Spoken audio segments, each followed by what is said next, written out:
Salut à tous les artistes et bienvenue sur ma chaîne Les Sabots d'Hélène. Aujourd'hui, nous allons plonger dans l'univers créatif des mandalas en utilisant une technique unique, les pointillés. Les mandalas sont plus que de simples dessins. Ils offrent une opportunité de relaxation et d'expression personnelle. Suivez-moi à travers ces étapes simples pour créer votre propre mandala en pointillés. Et n'oubliez pas, votre créativité est la seule limite. Je suis Hélène des Sabots d'Hélène, je suis créatrice et je vous apprends des techniques de peinture. J'ai préparé au préalable le support sur lequel nous allons peindre. Donc j'ai peint en noir le fond, c'est un petit contreplaqué tout simple, déjà prédécoupé que j'ai acheté dans un lot. Pour peindre ces mandalas en pointillés, on utilise des petits stylets comme ça avec des pointes arrondies de différentes tailles. Vous les trouvez sur le net sur matériel pour faire des mandalas en pointillés, il y en a en plastique. Moi je les préfère métalliques, donc c'est arrondi, il y a différentes tailles. Si vous ne voulez pas investir dans du matériel coûteux, au début, j'utilisais des bouts de forêt de toutes les tailles pour faire des ronces. C'est métallique, c'est pas très arrondi, mais ça fait bien les pointillés, notamment pour les plus gros. Pour la peinture, moi j'utilise de la peinture en poudre. Il faut faire surtout attention qu'elle soit fluide. Il faut que ça soit marqué peinture fluide pour pouvoir les tremper et que ça ne durcit pas trop. Après, un critérium, une règle pour tracer les traits, un compas et une palette en plastique pour mettre toutes vos différentes couleurs. Vous prenez des dégradés en rouge, en vert, peu importe, il faut un dégradé de peinture. On trace d'abord les traits au milieu pour marquer le centre et ensuite les diagonales pour que les pointillés soient toujours bien droits et bien alignés. Voilà, vous voyez, on a marqué toutes les lignes. Maintenant, on va tracer les cercles. Donc moi, je les ai tracés tous les 1 cm.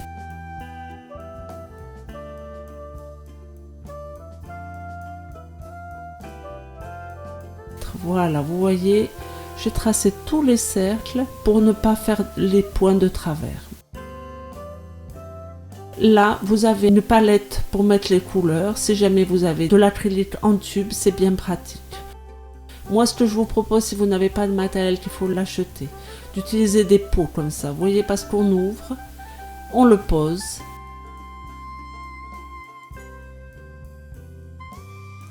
On trempe dedans. Une fois que ça sèche un petit peu, qu'il manque de peinture, vous refermez, vous ressecouez. Comme ça, il n'y a aucun gaspillage. Il n'y a pas de peinture qui sèche sur la palette. C'est très pratique. Le bouchon, faites bien attention qu'il soit creusé là pour pouvoir le poser sur le pot pendant que vous peignez et ça ne tombe pas et ça ne sèche pas.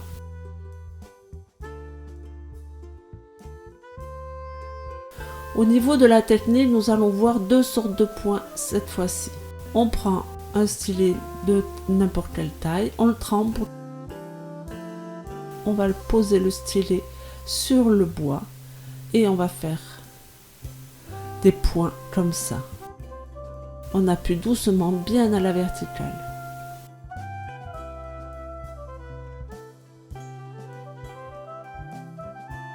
Vous voyez, ça fait des petits ronds. Une fois que vous voyez que la peinture sèche un petit peu autour, ça risque de pas faire joli. Donc dans ce cas-là, tout simplement, on prend un chiffon et on essuie la peinture, mais vous n'êtes pas obligé de le faire à chaque fois.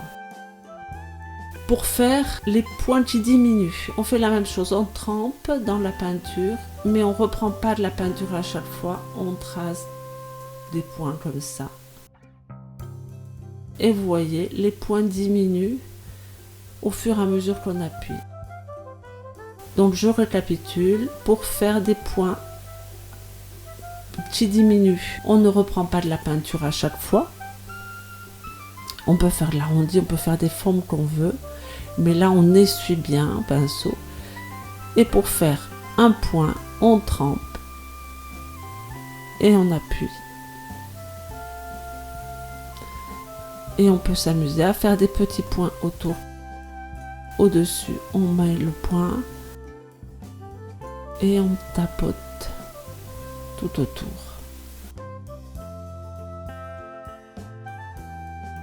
Pour faire l'autre côté, on recommence pareil, mais de l'autre côté avec le même stylet. Vous voyez, les points diminuent bien tout autour. On recommence de plus près, on marque un point comme ça.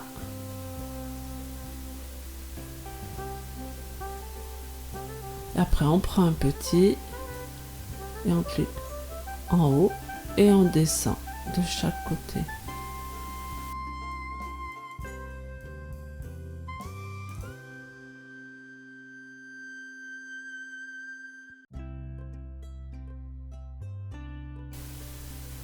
Et comme ça, on fait le tour du point.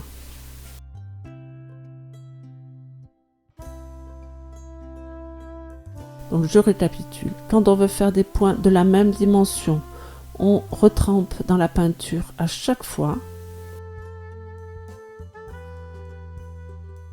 Et si on veut faire des points qui diminuent, on trempe une fois et on appuie successivement en donnant la forme que l'on veut.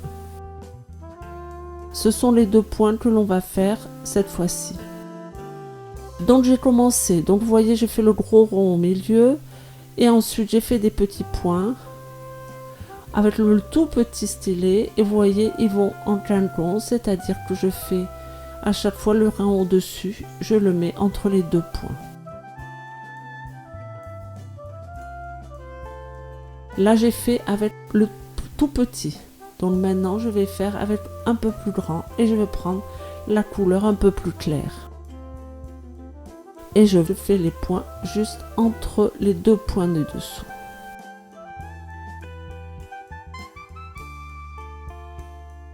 On fait à chaque fois deux rangs d'une même couleur et avec le même stylet. Et après on change de taille et on change de couleur, on éclaircit.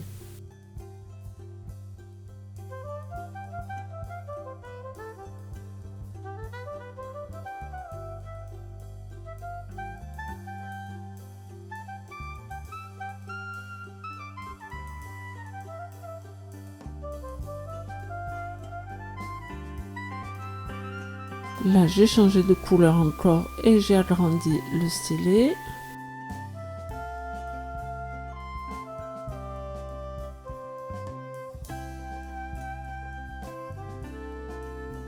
Encore une fois, les deux rangs d'après, je éclaircis la couleur et j'ai pris un stylet un peu plus gros.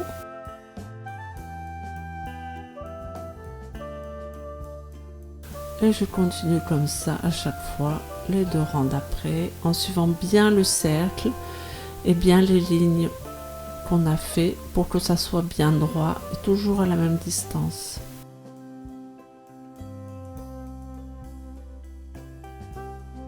Voilà, donc là, on a fini jusqu'au blanc. On va continuer, mais on va foncer, c'est-à-dire qu'on va du blanc au rouge foncé. Et on termine les derniers points.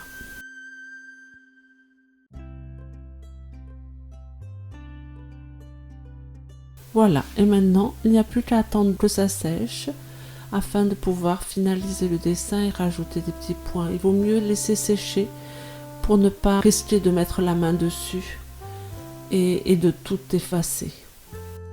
Tous mes petits points sont secs, donc maintenant je continue. Donc on met un point un peu plus clair, un peu plus petit au milieu. Et après, on va remplir les creux qu'il y a partout. Donc avec un petit stylet tout fin, je viens mettre une couleur de différence. Je viens rajouter des petits points partout où il y a du creux pour qu'on voit le moins de noir possible. N'hésitez pas à changer de couleur. Vous pouvez faire des styles différents. Il faut juste remplir le plus possible les espaces entre les points.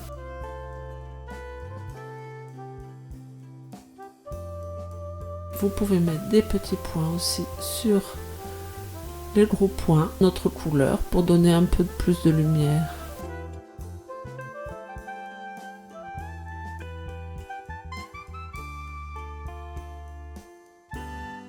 Maintenant, on va faire les petits points que je vous ai appris au début. Sur chaque gros rond, on va mettre des petits ronds autour. d'un côté.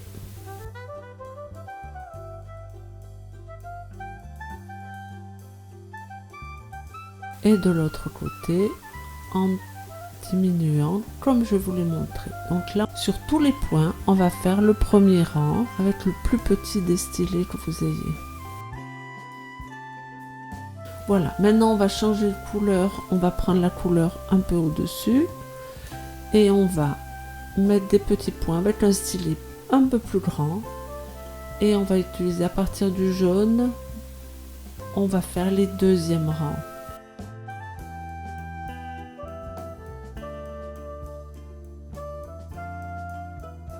Voilà, on a fait les 2 rangs partout, sauf sur le blanc, vous voyez, où j'ai fait qu'une rangée.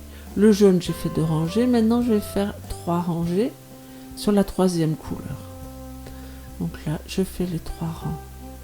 On augmente la couronne des points en s'éloignant du centre.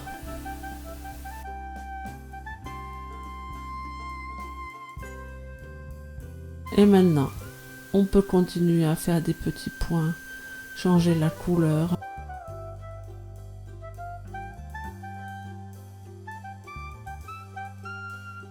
Là, on a foncé. Maintenant, on éclaircit le dégradé. Voilà, on rajoute des couleurs. Là, maintenant, je finis avec le blanc pour mettre sur les derniers. Vous pouvez changer de couleur, vous pouvez rajouter un peu des points si vous préférez. Voilà, vous avez terminé votre mandala en pointillé. C'était une expérience artistique unique. Maintenant, prenez une photo de votre création et partagez-la avec la communauté sur les réseaux sociaux. N'hésitez pas à ajuster les couleurs, les motifs et à laisser libre cours à votre imagination. Merci de m'avoir rejoint aujourd'hui sur ma chaîne Les Sabots d'Hélène. Abonnez-vous pour plus de tutoriels artistiques et n'oubliez pas de cliquer sur la cloche pour être informé de nos prochaines vidéos. À la prochaine et à bientôt. Au revoir